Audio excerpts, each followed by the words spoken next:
So ఇప్పుడు సెలబ్రిటీల ఇళ్లలో పెళ్ళిళ్ళు అవుతున్నాయి అనుకుంటే ఎందుకని దాని గురించి అంత మాట్లాడుకునే పరిస్థితి వస్తుందంటారు? Because they're celebrity. అంతకన్నా సింపుల్ ఆన్సర్ ఏముంది? మా పక్కింటి వాళ్ళ గురించి చెప్తే ఎవరికి ఉండదు కదా. ఎవరో ఒక స్టారు, ఒక పొలిటికల్ పర్సను, ఏదో ఒక విధంగా చాలామందికి తెలిసిన మనిషి గురించి మాట్లాడితేనే ఎంటర్టైన్మెంట్ వస్తుంది. వేరే వాళ్ళతో రాదని కాదు, అది లిమిటెడ్ సర్కిల్లో ఉంటుంది. అది వైడర్ సర్కిల్ కావాలంటే you always have to target A celebrity. So పెళ్లి వ్యవస్థకు సంబంధించి అవుతున్నటువంటి లోపం, ఎక్కడ లోపం ఉంది అంటే వ్యవస్థలోనే లోపం ఉంది. ఎలా ఉండాలంటారు? నేను అదే చెప్తున్నాను. వ్యవస్థలో ఉందంటే మనకున్న ఇండిపెండెన్స్, మనకున్న మైండ్ సెట్లో ఇద్దరిని కలిపి ఒక చోట ఉంచటం, అది పెళ్ళి అనే పేరుతోటి వాళ్ళని బంధించడం అనేది that is where the problem comes. ఇప్పుడు ఒక ప్రాబ్లం ఏమొస్తుంది, ఇప్పుడు హస్బెండ్ ఉన్నాడు అనుకోండి, హీ నోస్ హిజ్ రిలేటివ్స్, ఆ పేరెంట్స్ అవ్వచ్చు, తన సిస్టరు, వీళ్ళు ఇంట్లో చేసే పని వాళ్ళు ఉంటారు, అందరూ కూడా ఇప్పటి నుంచో తెలుసు. కొత్తగా వచ్చిన అమ్మాయికి వాళ్ళు తెలియదు. అప్పుడు వీడికి వాళ్ళ మీద ఉన్న అభిప్రాయాలు సేమ్ అభిప్రాయాలు అమ్మాయికి రాకపోవచ్చు, which is one of the big reasons why the daughter in law versus the family ఎందుకు ఉంటుంది అంటే అదొక point. And it is naturally understandable. అది నేను గబుక్కుని మిమ్మల్ని కలిస్తే మీ మీద నాకున్న అభిప్రాయానికి, మిమ్మల్ని మీ గురించి ఎప్పటి నుంచో తెలిసిన వాళ్ళకి అభిప్రాయానికి ఎలా సింక్ కుదురుతుంది? అప్పుడు ఎక్స్పెక్ట్ చేయటం తప్పది. సో ఇది ఒక ఎగ్జాంపుల్ చెప్తాను. రెండో ఎగ్జాంపుల్, ఇప్పుడు నాకు తెలిసిన ఒక అమ్మాయి, she wanted to get divorce. ఏంటి ప్రాబ్లం అంటే, I find him very boring, which is a good enough reason. Bore కొట్టే మనిషి, మీరు మామూలుగా నేను బోర్ కొడితే మీరు వెళ్ళిపోతారు, కాసేపు హలోరు మాట్లాడి వెళ్ళిపోతారు, నేను వెళ్ళిపోతాను. కలిసే ఉండాలి అంటే బోర్ కొట్టించి కొడితే ఎలా సాధ్యం అది? She might find something else more interesting, someone else more interesting. అప్పుడు మీ లైఫ్ మీకోసమే బతకాలి అని ఒక అండర్స్టాండింగ్ మీకు వచ్చినప్పుడు, ఇంకొకళ్ళ కోసం నా లైఫ్, నా టైము నేను సాక్రిఫైస్ చేయను. ఆ ఇండిపెండెన్స్లోంచి వస్తుంది ఆ బ్రేక్అవే అనేది.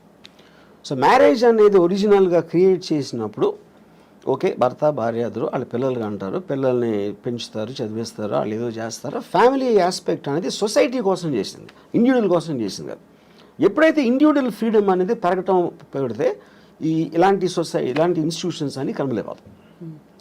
సో ఈ పెళ్ళిళ్ళు అనేటువంటి వ్యవస్థ లేకుండా ఈ మధ్య కాలంలో వచ్చినటువంటి లివ్ ఇన్ రిలేషన్, దాంట్లో కూడా గొడవలు అవుతున్నాయి, దాంట్లో హ్యాపీగా విడిపోతున్నారు.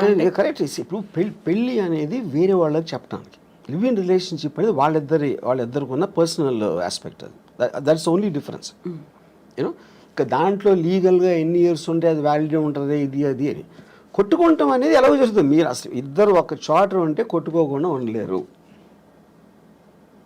అంటే ప్రెషర్ ఆఫ్ అది ఏమంటుంది, expectation more than anything else. Yeah. So ఇలాంటి ఇష్యూస్ రాకుండా ఉండాలంటే understanding is the better way అంటారు. అడ్జస్ట్మెంట్, అండర్స్టాండింగ్ అనేది ఈజీ చెప్పటం.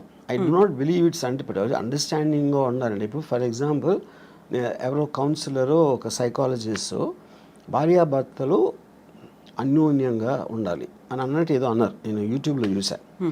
అండ్ ఫస్ట్ ఆఫ్ ఆల్, భార్య అనేది ఇట్స్ లేబుల్. అది రియాలిటీలో ఏంటి, భార్య అనేది స్పెసిఫిక్ పర్సన్. నా భార్య, తన భార్య, ముగ్గురిని భార్యలు అంటే అందరూ ఒకటేనా? కాదు కదా. The people are different. వాళ్ళ బిహేవియరు, యాటిట్యూడు, వాళ్ళకున్న ఇండివిజువల్ ఇష్యూస్, ఇలాంటివన్నీ కేస్ టు కేస్ చూడాలి. కానీ అందరినీ కలిపి లేబుల్ వేసి భార్యాభర్తలు అన్యోన్యంగా ఉండాలంటే జనరలైజ్ చేయడం అనేది మీనింగ్ లేదు. మీ భార్యని బాగా చూసుకో అంటే మీరు చెప్పారనుకోండి, ఇప్పుడు నా భార్య మీ భార్య కాదు, అప్పుడు మీరు ఎలా ఇస్తారు ఆ సలహా? అది ఏమి తెలియకుండా ఇష్యూ అది. You know, so I feel the whole concept of when the entire society in advancement is going towards individual freedom. నా ఇష్టం వచ్చినట్టు నేను బతుకుతాను, నాకు హ్యాపీనెస్ వచ్చింది నేను చేస్తాను అనుకున్న ఎవ్వరూ కూడా they can't be in the relationship unless one person completely compromises. One person completely succumb అయిపోతే ఏదో అట్లీస్ట్ ఓకే. అది సో మనకున్నటువంటి ఒక పర్సన్ కంప్లీట్గా సకంబ్ అవ్వటానికి ఎందుకు సకంబ్ అవ్వాలి నేను వేరే వాళ్ళకి అన్నది కదా. మీ ఫ్రీడమ్ మీకు ఉంది, మీ ఇండిపెండెన్స్ మీకు ఉంది. పాత రోజుల్లో ఏంటి, ఫైనాన్షియల్ ఇండిపెండెన్స్ అమ్మాయిలకి లేనప్పుడు ఇంకా చేసేది లేక దే జస్ట్ అంటే ఒక స్లేవ్స్ లాగా ఉండేవారు. నేను ఇప్పుడు రిబెల్ అయినా కూడా నాకు వేరే గతి లేదు అనుకున్నప్పుడు they will bear with whatever is there for them. Yeah. So అలాంటి పరిస్థితుల్లో అడ్జస్ట్ అయిపోయి ఇంకా బయటకు వచ్చిన నేను బతకలేను అండ్ సమాజం నన్నే అంటుంది అనేటువంటి ఒక ఒపీనియన్ కూడా ఉంటుంది ఆ టైంలో. బట్ ఇప్పుడు మనం ఉన్నటువంటి సమాజం కావచ్చు, మన వ్యవస్థలో ఒంటరిగా ఉంటే భవిష్యత్తు ఏంటి, ఆ తర్వాత నెక్స్ట్ ఎవరు చూస్తారు, ఒక ఫ్యామిలీ అయితే పిల్లలు చూస్తారు, లేకుంటే రిలేటివ్స్ చూస్తారు, భార్య చూస్తుంది, భర్త చూస్తాడు, ఇలాంటి బోల్డ్ అని కాన్సెప్ట్స్ పెట్టుకొని అడ్జస్ట్ అవుతున్న వాళ్ళు ఉన్నారు. మన ఫ్యామిలీల కన్నా పనులు బాగా చూస్తారు, నర్సులు బాగా, ఎందుకంటే జీతం తీసుకుని వాళ్ళు పని ఏమేం కావాలని చేస్తారు.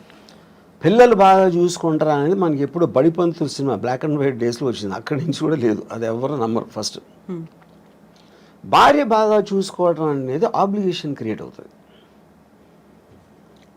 నేనే అన్నీ చూసుకుంటున్నాను, మీకు ఇన్నాళ్ళకైనా నా వాల్యూ తెలిసిందా అని నష్టపెట్టి చంపేస్తారు. అప్పుడు ఆ గిల్ట్ ఫీలింగ్ చచ్చిపోతాడు. అసలు అతనికి వచ్చిన వేరే జాబ్ అయితే ఇలాంటి ఆస్పెక్ట్లో. I'm just taking it a little jocular, but నా పాయింట్ ఏంటంటే నేను ముసలోడిని అయినప్పుడు నాకు చూసుకోవటానికి ఎవరో ఒకళ్ళు ఉంటారా అనే రీజన్ తోటి భూమి మీద ఎవడో పెళ్లి చేసుకోడు. ఆ రీజన్ తోటి ఏదో ఎప్పుడో 20, 30, 40 సంవత్సరాల తర్వాత వచ్చే ప్రాబ్లమ్ని దృష్టిలో పెట్టుకొని. ఇప్పుడు ఫ్యామిలీ అంటే ఫ్యామిలీలోనే చాలాసార్లు గొడవలు అవుతాయి, బ్రదర్స్ మధ్యన ఉంటాయి. మనం చెప్పుకొని అనిల్ అంబానీ ధీరుభాయ్ అంబానీ కొట్టుకుని చచ్చిపోయాడు. అప్పుడు ఇంక ఫ్యామిలీ ఏంటి మీనింగు? ఫ్యామిలీలోనే అసలు మీకు మ్యాక్సిమం ప్రాబ్లమ్స్ ఉండేది ఫ్యామిలీ వల్ల, బయట వాళ్ళ వల్ల ఉండదు. ఫ్యామిలీ వల్ల ఎందుకు ఉంటుందంటే మీకు బాగా తెలుసు అక్కడి నుంచి బిట్రేలు వస్తే మీరు తట్టుకోలేరు, దాని నుంచి ఈ పక్కన మా మదర్ వీళ్ళందరూ సర్ది చెప్పడానికి మొత్తం అన్నీ జరుగుతాయి. అందరు ఫ్యామిలీస్ ఉంటాయి కదా, ఫ్యామిలీ డిస్ప్యూట్స్ ఫ్యామిలీ కోర్ట్స్లో ఉన్నంత రష్ ఎక్కడ ఉండదు. యా. సో ఫ్యామిలీ మీ ప్రాబ్లమ్స్ క్రియేట్ చేస్తుంది అనుకుంటాం కన్నా బుద్ధి తక్కువ పని ఉండదు. అప్పుడు ఏంటి మీకు మిగిలింది, మీ ప్రాబ్లమ్స్ మీరు చూసుకోండి. అది. అయితే ఇక్కడ మనస్తత్వాల వల్ల అభిప్రాయ భేదాలు వస్తున్నాయా, లేకుంటే దేని వల్ల వస్తున్నాయి అడ్జస్ట్మెంట్ అనేది లేకపోవడం వల్ల? ఇక్కడ పాయింట్ ఏంటంటే మనిషికి ఉన్న ఒక ఈగోలో ఎప్పుడు తనే రైట్ అనుకుంటాడు. తనే రైట్ అని బతకపోతే తనకు పర్సనాలిటీ ఉండదు. అప్పుడు భార్య చేసే దాంట్లో తప్పులు పడటం, అదే భార్యకి భర్త చేసే దాంట్లో తప్పులు, అదేంటి అది చేశారు, అదేంటి ఇది అంటే కాన్స్టెంట్గా మీరు చేస్తున్న దానికి క్వశ్చన్ చేస్తున్నారు, ఒక ప్రెజర్ పెడుతున్నారు, లేకపోతే తిడుతున్నారు. ఇలాంటివి చేస్తున్నప్పుడు ఆటోమేటిక్గా you want to break away from that kind of any kind of force. A human being wants to break away from force. ఆ ఫోర్స్ మీరు ఎమోషన్ నుంచి వచ్చిందా, ఫిజికల్గా వచ్చిందా, లేకపోతే సొసైటీ పరంగా వాళ్ళ అంటే చుట్టూ ఉన్న వాళ్ళు ఏమనుకుంటారు, లేకపోతే పేరెంట్స్ ఏమనుకుంటారు, ఇలాంటి రకరకాల ఆస్పెక్ట్స్లోంచి ఆ ప్రెజర్ ఉంటుంది. అది కొంతమంది సక్కం పోయి ఇంకా చచ్చినట్టు అలా బతికేస్తూ ఉంటారు. చాలామంది ఇష్టం లేకుండా బతుకుతారు, ఇష్టం లేకుండా సంసారం చేస్తారు. అందుకని మీకు పెళ్లి మీద అన్ని జోకులు ఎందుకు ఉంటాయి ఎప్పుడు? Because of that, you know. So ఇప్పుడు మీడియా ఒకటి యాడ్ చేసింది ఈ రాజ్ తరుణ్ విషయంలో. కానీ మొన్న జరిగిన దువ్వాడ శ్రీనివాసు వైసీపీ ఎమ్మెల్సీ ఎవరు, ఇప్పుడేంటి సడన్గా రాంగ్డ్ పార్టీ అనుకుంటే భార్యకి ఏంటి, భార్య అనే టైటిల్ వచ్చింది కాబట్టి ఆవిడే రైట్ అనుకుంటారు. నా భర్త వేరే వాళ్ళతో ఉన్నారు అని చెప్పి అక్కడ పిల్లలు కూడా ఇన్వాల్వ్ అయ్యి మీడియాకి వస్తున్నారు. And media will love it, ఎందుకంటే పక్క ఇంట్లో వాళ్ళ గొడవలు అంటే మనకు మహాప్రీతి, రసగుల్లా కన్నా బాగుంటుంది వినటానికి అది. సో అప్పుడు ఇక్కడికి వస్తే ఈ ప్రెషర్ ఎంతో కొంత పోలీస్ మీద కూడా ఉంటుంది. ఇప్పుడు దాంట్లో కేసు ఉందా లేదా కూడా తెలియదు. కేసు ఉందా లేదా పెడతారా, అసలు దానికి ఏమన్నా ఒక లాజికల్ కంక్లూజన్ వస్తుందా అని లోపల 1 month మీడియాకి టైం పాస్ అయిపోతుంది. దాని తర్వాత ఒక రోజు టక్కని మర్చిపోతారు దాన్ని, ఇంకో కేసు వస్తుంది. I feel that is going to be the నామ్. ఇప్పుడు రాజ్ తరుణ్ కేసు ఇన్ఫ్లుయెన్స్ ఎంతో కొంత ఆవిడ తీసుకుని ఉంటారని నా ఫీలింగ్. ఎందుకంటే మీడియాలోకి వస్తే, ఎందుకంటే మీరు ఎవరు చెప్తారు, మా అయితే పక్కింటికి చెప్తారు, మీ పక్క వాళ్ళకి చెప్తారు, వెనకాల మీడియాకి చెప్తే మీకు మొత్తం పబ్లిక్లోకి వెళ్ళిపోతుంది కదా. పబ్లిక్ కూడా ఎంటర్టైన్మెంట్ కోసం, వాళ్ళకి ఎవరి మీద జాలి ఉండదు, ఏమీ ఉండదు, వాళ్ళు చేసుకునే పనులు వాళ్ళ గొడవల మధ్యలో ఇది కూడా ఒకసారి కొంచెంసేపు యూట్యూబ్లో చూస్తారు, అంతకన్నా ఏమి ఉండదు అక్కడ ఎఫెక్ట్. సైకలాజికల్గా వాళ్ళకు మాత్రం ఏదో రాష్ట్రం అంతా తెలిసిపోయింది, అందరూ మన గురించి మాట్లాడుకుంటున్నారు, నాకు వీళ్ళు సపోర్ట్ చేస్తున్నారు, వాళ్ళు సపోర్ట్ చేస్తున్నారు అని అదొక కామెడీ డ్రామా బేసిక్గా ఫైనల్గా. సో అక్కడ సింపతియా, జాలియా, లేకుంటే మీరు అన్నట్టుగా కామెడీ డ్రామా, ఇవన్నీ కాకుండా ఉండేటువంటి కొన్ని ఎమోషన్స్ అనేవి ఉంటాయి, ఒక రెస్పాన్సిబిలిటీ అనేది ఉంటుంది. ఆ ఎమోషన్ మనకి తెలియటానికి ఛాన్స్ లేదన్న. Everybody has emotions. ఎవరికి ఉండవు ఎమోషన్స్? ఇప్పుడు ఆవిడేమో నేను కారు గుద్దేసి నేను చచ్చిపోతానని ఆవిడ అంటారు, ఇవేమో మెట్ల మీద కూర్చుని ఏడ్ చేసి కూతుర్ని పట్టుకుని ఆయనేమో వాళ్ళకి ఎంత చేశాను అంటాడు. ఇప్పుడు వీళ్ళు ముగ్గురులో ఎవరు కరెక్ట్ అని ఎలా చెప్తారు మీరు? అప్పుడేంటి మీ సోషల్, పెళ్ళి అయింది కాబట్టి భార్య, పెళ్ళి కాలేదు కాబట్టి ఏదో వాట్ ఎవర్ దట్ ఉమెన్, మీరు ఈ లేబుల్స్ పెట్టేసి దాన్ని బట్టి జడ్జ్ చేస్తున్నారు మీరు. How is it right? ఇప్పుడు ఎమోషనల్గా ఒక పాయింట్ వాళ్ళు ఎందుకో కనెక్ట్ అయ్యారు. అప్పుడేంటి పెళ్ళి చేసుకున్నాక ఇంకొక అమ్మాయితో ఉండకూడదు అనేది మారల్ ఇష్యూవా, లీగల్ ఇష్యూవా, సోషల్ ఇష్యూ, ఏం ఇష్యూ అది? అది పర్సనల్ ఇష్యూ యాక్చువల్గా.